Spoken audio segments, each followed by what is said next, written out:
भारतीय राष्ट्रीय आंदोलन प्रथम चरण। आंदोलन का प्रथम चरण 1885-1905। 1885 में भारतीय राष्ट्रीय कांग्रेस की स्थापना के साथ ही इस पर उदारवादी राष्ट्रीय नेताओं का वर्चस्व स्थापित हो गया। तत्कालीन उदारवादी राष्ट्रवादी नेताओं में प्रमुख थे दादा भाई नौरोजी, महादेव गोविंद रानाडे, फिरोज शाह मेहता, सुरेंद्रनाथ बैनर्जी, दीनशाह वाचा, व्योमेश चंद्र बैनर्जी, गोपाल कृष्ण गोखले, मदन मोहन मालवीय आदि।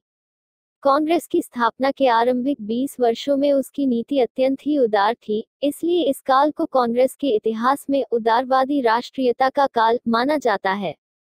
कांग्रेस के संस्थापक सदस्य भारतीयों के लिए धर्म और जाति के पक्षपात का अभाव, मानव में समानता, कानून के समक्ष समानता, नागरिक स्वतंत्रताओं का प्रसार और प्रतिनिधि संस्थाओं के विकास की कामना करते थे।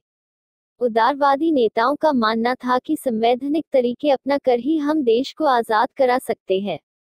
कांग्रेस की मांगे। इस समय कांग्रेस पर समृद्धशाली, मध्यम वर्गीय, बुद्धिजीवियों, जिनमें वकील, डॉक्टर, इंजीनियर, पत्रकार एवं साहित्यकार सम्मिलित थे, का प्रभाव था।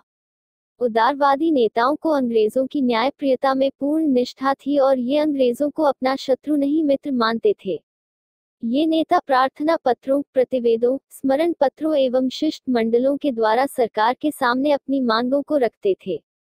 इस काल में कांग्रेस ने देश की स्वतंत्रता की नहीं, अपितु कुछ रियायतों की मांग की। कांग्रेस की प्रमुख मांगें निम्नलिखित थीं। विधान परिषदों का विस्तार किया जाए। परीक्षा की न्यूनतम आयु में वृद्धि की जाए।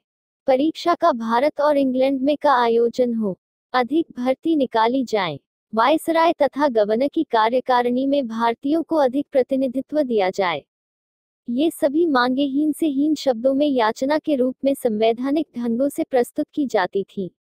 इनके इसी लचीलेपन एवं संचत व्यवहार के कारण ही लोकमान्य तिलक जैसे उग्रपंथी नेताओं ने इसे राजनीतिक भिक्षावृत्ति की संज्ञा दी थी। इंग्लैंड में प्रचार। ओ ह्यूम, दादा भाई नौरोजी एवं वेंदबन आदि नेताओं का मानना था कि भारतीय राष्ट्रीय कांग्रेस का इंग्लैंड से अधिक प्रचार किया जा सकता है। 1887 में दादा भाई नौरोजी ने इंग्लैंड में भारतीय सुधार समिति की स्थापना की। 1888 में नौरोजी ने विलियम डिग्बी की अध्यक्षता में इंडियन लीग की स्थापना की। 1889 के कांग्रेस की ब्रिटिश समिति बनी, जिसने इंडिया नाम की एक मासिक पत्रिका का प्रकाशन किया।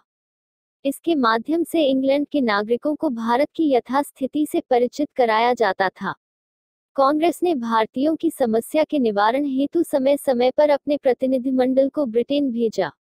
1890 में कांग्रेस की ओर से इंग्लैंड भेजे गए प्रतिनिधि मंडल में सुरेंद्रनाथ बैनर्जी, व्योमेश चंद्र बैनर्जी, ओ ह्यूम सम्मिलित थे। 1899 में विपिन चंद्र पाल इंग्लैंड गए।